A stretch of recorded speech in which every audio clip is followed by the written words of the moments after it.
There is a strange illusion that takes root in the minds of people, the illusion that silence means abandonment or that stillness means failure. But the truth, often unwelcome and rarely taught, is that those whom God chooses are often led first into hiding, not into applause. They are separated not because they are rejected, but because they are reserved. The world is noisy. It celebrates immediacy. It rewards visibility. But you, the chosen, were hidden for reasons they could never grasp. Not because you lacked value, but because your value was being shaped. God does not place diamonds on display while they are still coal. He buries them, presses them, breaks them, and then reveals them. When people saw your absence, they assumed you had failed. What they didn't see was the healing, the undoing of trauma, the stitching of a soul torn by expectation, the private wrestling with doubt and purpose. What they didn't witness was the repair, the refining, the remaking, and that's why they'll be shocked, because God did the miracle in the dark. You see, divine timing is a quiet craftsman.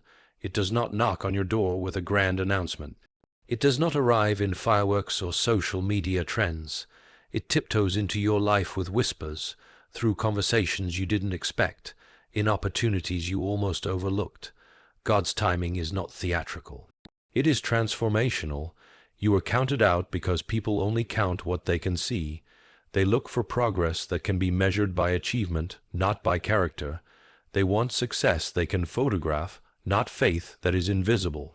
But God's kingdom does not function by human calculation. He raises those who waited while others ran. He elevates those who endured being unseen. What you've been through is not just a sad story. It is sacred strategy. The heartbreaks, the betrayals, the disappointments, they weren't punishment.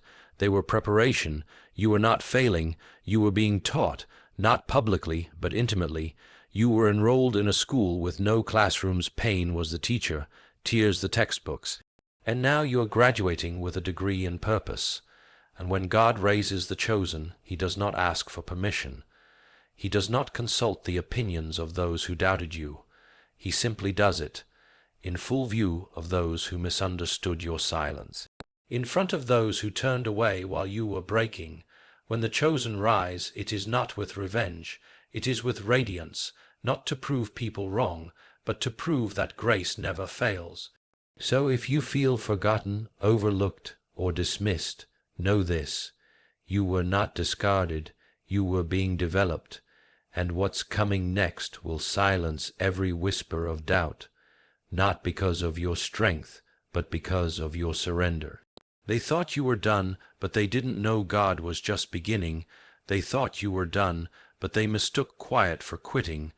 They assumed that because you weren't posting, performing, or producing, you must have lost your way. What they couldn't see was the hidden curriculum you were enrolled in. There is a time in every chosen person's life when everything appears still, not by mistake, but by design. The world may label it a setback, but heaven calls it a setup.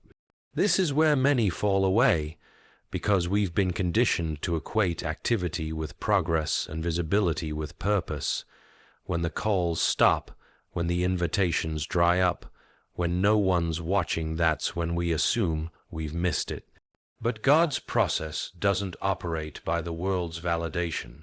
He begins construction underground. What looks like nothing is the beginning of everything. Think of a seed. Its potential isn't visible above ground. It's buried, silently, alone, and for a time it looks dead. There's no movement, no growth, no applause. But what's actually happening is radical transformation. Roots are forming. That seed is not dying, it's preparing to break through. But it can't break through until the unseen part of its identity is complete. In the same way, your quiet season has been the place where roots were growing, strength of character, clarity of calling, endurance of faith. These are not glamorous traits, but they are the foundation for everything visible later. If God raised you before your roots were ready, your public success would collapse under private instability. So he waited, and so did you. It was not punishment, it was positioning. You were being removed from distractions that would dilute your identity. The silence you felt wasn't divine neglect, it was sacred attention. God doesn't build shallow structures with deep futures. He takes time with the ones who are meant to last. The quiet season was not the absence of your destiny. It was the construction site of it. Look at those who rise too fast without depth, without healing, without true calling. They become dependent on noise. They need the crowd to feel whole. But you were different. You were chosen to stand when no one was clapping, to serve when no one was watching, to obey when no one understood. And that obedience in silence became your qualification for what's coming next. And perhaps the most difficult truth to accept is that you had to lose people along the way, not because you were wrong, but because you were becoming. Some could only love the version of you that fit their expectations, but the real you, the one God was shaping, was too large to stay in their frame. So God used the quiet season to remove what couldn't go with you. Do you remember those lonely nights, the ones where you asked, "Why am I still here? Why hasn't it happened yet?" Those weren't wasted moments, they were sacred appointments. It was in those hours that strength was built. Not in the spotlight, but in solitude. Not in celebration, but in surrender. This season, the one you're in or perhaps just emerging from, has not been meaningless.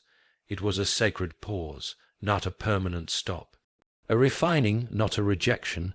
You weren't being put aside, you were being preserved. Like fine wine, your worth increased in hiddenness. Like gold in fire, your value was proven through heat. And now, because you didn't give up during the silence, God is ready to make noise through your life. Those who misunderstood your stillness will have no explanation for your sudden rise, because they didn't see the midnight prayers, they didn't hear the broken whispers of faith, they weren't there when you chose to trust even when nothing made sense.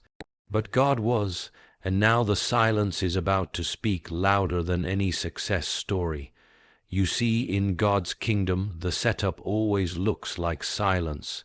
He speaks most clearly in the quiet, and those who can endure the stillness without self-sabotage are the ones he trusts with the loudest victories. So no, the quiet season wasn't your end. It was the soil of your becoming, and soon what was growing in secret will be undeniable in public. What the silence didn't shout, the hiding made clear. You weren't just being preserved for purpose, you were being protected for healing. Because what's the use of rising publicly when you're still bleeding privately? God didn't hide you to punish you. He hid you because there were parts of you that couldn't go forward unhealed. And had you been exposed before the wound was dealt with, your platform would have become your pressure. There were things buried deep within you that applause could not fix: childhood pain, identity confusion, broken trust, internalized shame. These things don't disappear just because you've learned how to function. You can lead and still leak. You can smile and still be shattered. And God, knowing this, knew that your public life had to wait while your private soul was put back together. The quiet season revealed what the crowd had hidden. When the spotlight is on, it's easy to confuse energy with wellness. But when you're alone, truly alone, the truth rises to the surface. That's when you realize your self-worth was tied to affirmation. That's when you hear the old voices telling you you're not enough. That's when you see just how exhausted you've been from performing strength while silently craving rest. So God slowed everything down not to delay you, but to deliver you. He knew that no opportunity is worth it if your identity still depends on it. He knew that success would only deepen the wound if healing didn't come first, so he interrupted the performance. He shut down the external so he could begin the internal. You prayed for elevation, and he answered with excavation. He dug into your history, your habits, your heart, and began to uproot what had no business traveling into your future. And that hurt, because healing always does. It doesn't feel like a blessing when it's happening. It feels like being broken in secret, with no applause, no explanation.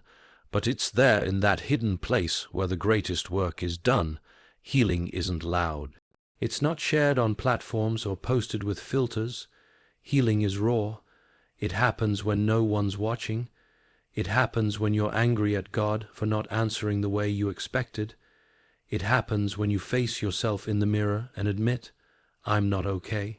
And instead of hiding from it, you let him meet you there in the silence, in the struggle. This is why he couldn't let you rise too soon, not because you weren't gifted, but because you weren't whole. And God doesn't just use talent, he uses testimony.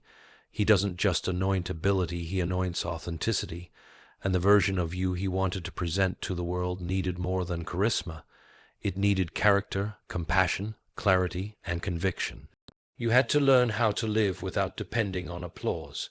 You had to learn how to be confident without being seen. You had to learn how to forgive people who never apologized. You had to grieve the life you imagined so you could step into the one you were actually designed for.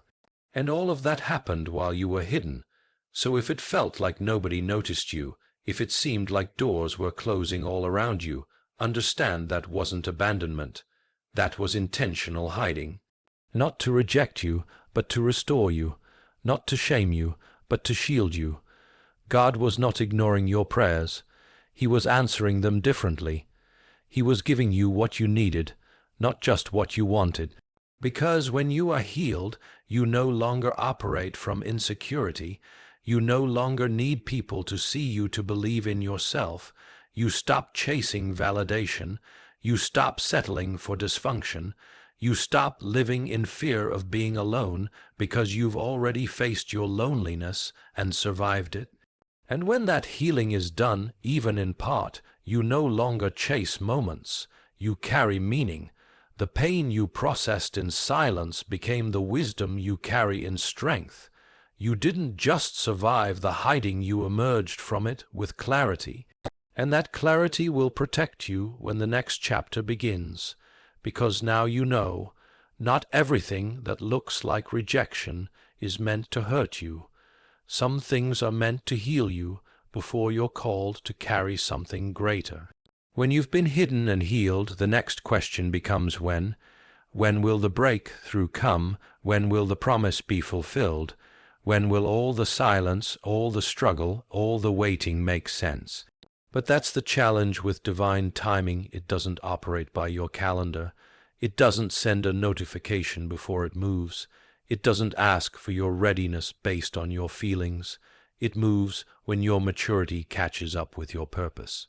You may think you're ready because you're tired, tired of waiting, tired of watching others move ahead, tired of feeling left behind, but divine timing isn't triggered by exhaustion. It's governed by alignment. When who you are is finally in agreement with who God called you to be, the shift begins quietly. No fireworks, no big announcements, just small moments that open big doors. Sometimes it starts with a conversation you didn't plan, or an opportunity that doesn't look like what you prayed for. Other times it begins in an ordinary day that turns into a defining moment, and because it doesn't look dramatic, many miss it. They're looking for a trumpet sound, but God often shows up like a whisper. That's why discernment becomes more important than excitement. You need eyes to see the divine in the mundane. If healing taught you anything, it was patience, not passive waiting, but active trust. The kind of trust that says, I don't see it, but I won't force it. Because forcing leads to false outcomes, and false outcomes cost more than they're worth. Just because something is available doesn't mean it's aligned. And when you're desperate for movement, you start mistaking distractions for direction. This is where so many lose their way. They rush into spaces they were meant to walk into slowly. They attach themselves to people who appear to offer progress, but actually delay purpose. Divine timing may seem slow, but it's never off. It accounts for what you cannot see, the hearts that still need to change, the environments that still need to shift, the inner work that's still in progress. And while you're waiting, you're still being refined, not because you're broken, but because you're being made ready for something bigger than you. Sometimes God holds the next step not because he's punishing you, but because he's protecting the impact of your arrival. If you show up too soon, you'll waste what you were designed to carry. And when you're truly chosen, he won't let that happen. Divine timing often feels like delay when your eyes are focused on speed instead of strategy. But look back. Remember the doors that closed, the ones that hurt, the ones that confused you. You thought you missed something, but now you see. Those closed doors were aligned refusals. You were being rerouted, not rejected. And every not yet was actually a not this. There's a reason God doesn't give you exact dates. If he did, you would try to manipulate the process. You'd skip lessons. You'd try to prepare by performance instead of transformation. But divine timing humbles you. It teaches you to walk by faith, not by forecast. It stretches your character while it keeps your ego in check, because when the moment finally comes, you'll know it wasn't your doing. It was grace disguised as delay.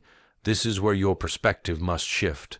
Waiting is not wasting when you understand what's being built in the background. The longer the foundation takes, the greater the weight it's designed to carry. You're not behind, you're being calibrated.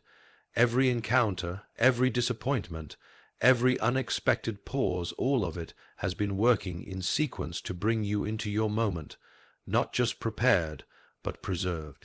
And when that moment comes, it won't need an announcement. You'll step into it already equipped, because the healing gave you depth, the hiding gave you clarity, and now the timing will give you confirmation. The same people who thought you were being overlooked will witness the unveiling of a life so aligned, so full of quiet power, that it will be undeniable that God was the one orchestrating it all. The hidden season didn't end with a shout. The healing didn't come with applause. So don't expect divine timing to come with fanfare. Expect it to come in stillness, when you're doing the small things faithfully, when you're no longer desperate for outcomes, but content in obedience. That's when the door opens, not because you chased it, but because you grew into it. They didn't see it coming because they were watching the wrong things. They looked for visible signs of success, titles, followers, money, applause. They scanned your life like a balance sheet, searching for measurable proof that you were moving forward. And when they couldn't see it, they assumed you were finished. They wrote you off quietly, casually, some with pity, others with pride. But what they never realized was that what you carried wasn't on the surface, it was in your spirit. They couldn't measure your faith. They couldn't see the private moments when you chose to believe instead of break. They didn't see the strength it took to get up each day with no evidence, no signs, no support, and still say, "I trust you, God." That kind of faith isn't loud, it doesn't trend, it doesn't shout from stages. But it sustains. It carries you through long nights and long seasons where nothing makes sense. And in their world, the one ruled by metrics and outcomes, your consistency without confirmation looked like foolishness. They confused stillness with failure. They didn't know that faith doesn't always look productive. Sometimes it looks like sitting in silence. Sometimes it looks like saying no to quick options that would bring temporary applause but long-term regret. And sometimes it looks like disappearing just long enough for God to do the work in you that no one else understands. So they counted you out, not because they hated you, but because they had no reference point for the way God works. They saw no harvest and assumed there was no seed. But faith doesn't announce itself. It works underground, and what they called inactivity was actually incubation. While they were tracking progress by promotions and popularity, heaven was tracking your faithfulness in the unseen. They didn't understand how you survived setbacks that should have broken you. They didn't know about the nights you cried in silence, but still whispered prayers through your pain. They didn't see how you turned down shortcuts because you trusted the process more than the applause. They couldn't calculate how a person could hold on so long with so little. That's because they didn't know the currency of faith. Faith doesn't need evidence to keep moving. It builds with invisible bricks. It speaks even when the situation speaks the opposite. It doesn't wait to feel inspired, it moves from conviction. And that kind of movement is invisible to human eyes. That's why they couldn't measure your progress. It wasn't on their scale. You were growing in places they didn't even look. They measured your life by your silence, your setbacks, your delays. But God was measuring something different: your surrender, your refusal to quit, your heart posture when no one was watching. And while they were adding up your losses, God was multiplying your capacity. The truth is, they didn't count faith because they don't understand what faith costs. Faith demands everything: trust without proof, obedience without clarity, endurance without applause. But what it builds is unshakable. That's why you're still standing. That's why you didn't collapse under the weight of being overlooked. You had a foundation they couldn't see, and now that divine timing is beginning to move, everything they missed will suddenly make sense. The doors that open will seem sudden to them, but they'll be right on time for you. Because while they were counting likes and labels, you were counting on God, and that trust is about to speak louder than anything you could have performed. This is the part they didn't anticipate, that the one they counted out would rise without bitterness. That you would come back not with revenge, but with purpose. That you would return not to prove a point, but to fulfill a promise. And when they ask how it happened, you won't have a formula, because there was no formula. There was only faith, and faith, when tested and kept, always produces fruit. Let them be surprised, let them be confused, because the ones who walk by faith will always shock those who walk by sight. You were never out, you were just being recalculated by a system they could never comprehend, and now they'll witness what happens when invisible belief meets divine alignment, not because you pushed, but because you trusted. You didn't ask to be enrolled, but pain became your classroom, not once, but again and again, not because you were weak, but because purpose requires a level of depth that comfort never teaches.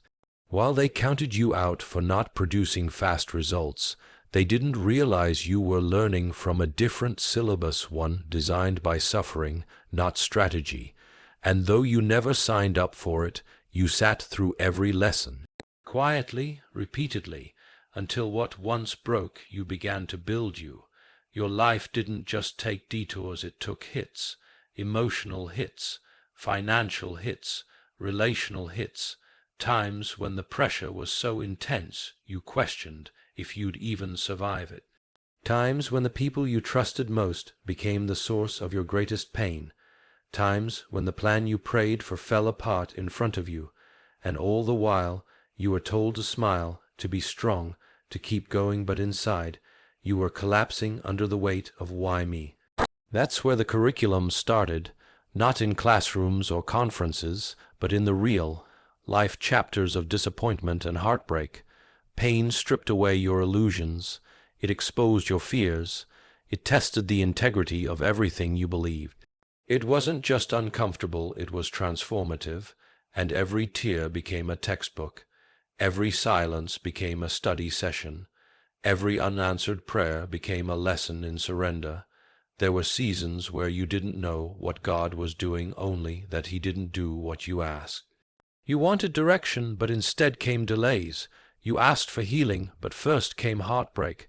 And slowly, painfully, you started to understand this wasn't punishment, it was preparation.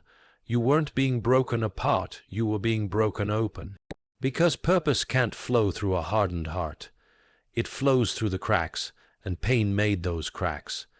People around you thought you were just enduring random suffering, but it was anything but random. Every betrayal taught you discernment. Every failure taught you humility. Every closed door taught you patience.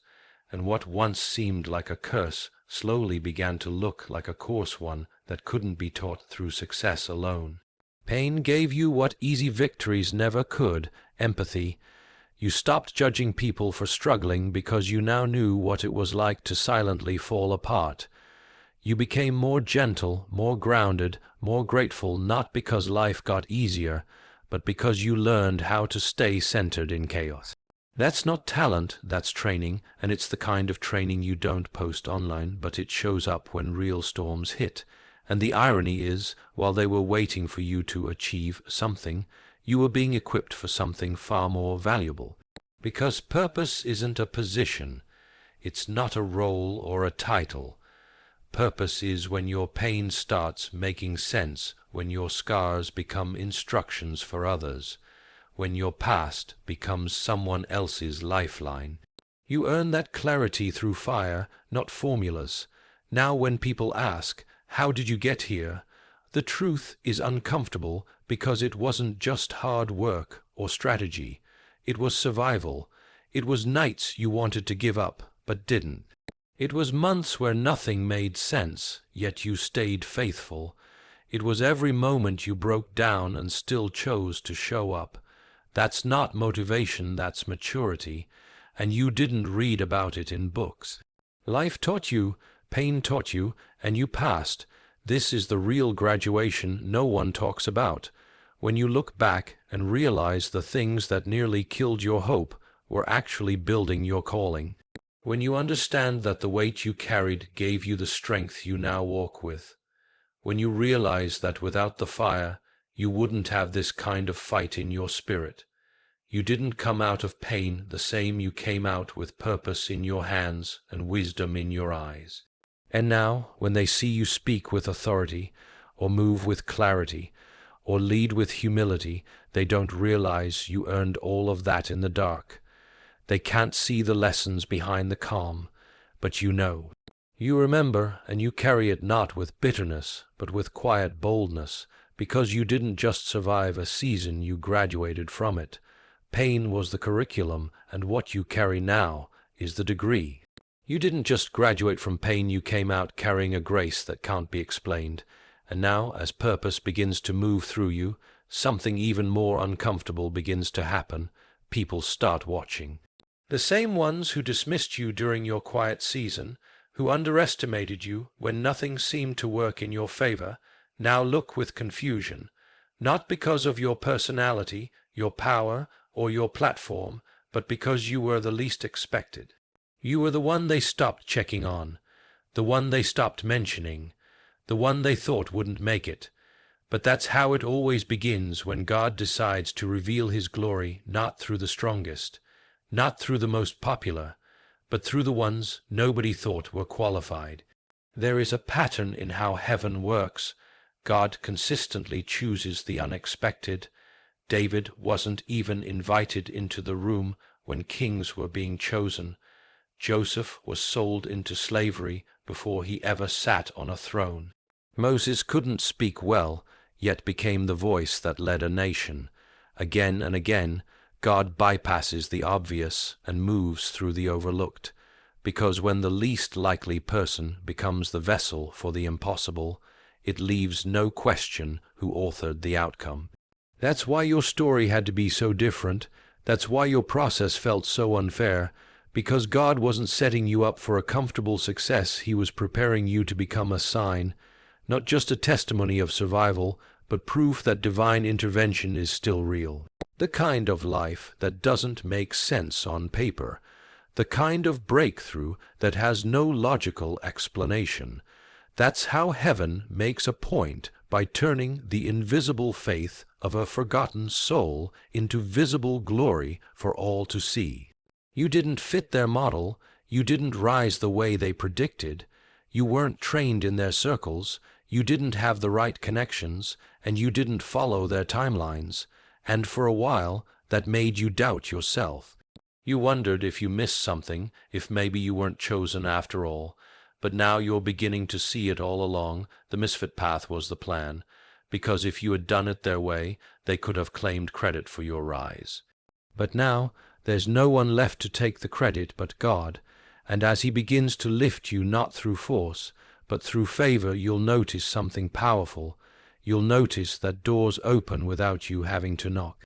You'll notice that people begin to ask for your voice in rooms they once ignored you in. You'll notice that opportunities start finding you, not because you marketed yourself better, but because your life has become marked by what only God could do. This is the evidence of real favor, when your ability doesn't explain the access, when your history doesn't qualify the authority you walk in, when your journey is filled with detours, and yet you still arrive in places no one expected you to reach. That's not luck. That's not strategy. That's glory, and it always chooses the least expected because it wants the most room to be seen. You're not rising to prove anyone wrong, you're rising to prove God right.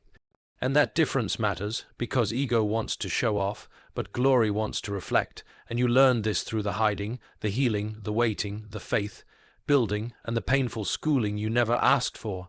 Now that you've come through it, you don't carry arrogance. You carry awareness that if it had been up to people, you would have been disqualified. But grace doesn't consult public opinion. That's what they're about to witness, not just your comeback, but your becoming. They're about to watch the same person they overlooked carry something they can't explain. And the only thing they'll be able to say is, it had to be God. Because the way you've endured, the way you've healed, the way you've moved forward with no blueprint and no applause, it cannot be explained by willpower alone. It is divine, it is sacred, and it is unstoppable. This is what happens when the least expected becomes the chosen. This is what glory looks like, not loud, not forced, not desperate, just undeniable. The impossible is not happening in your life to impress people, it's happening to reveal something far more powerful. That God still writes stories no one saw coming. And this time, yours is the one everyone will watch.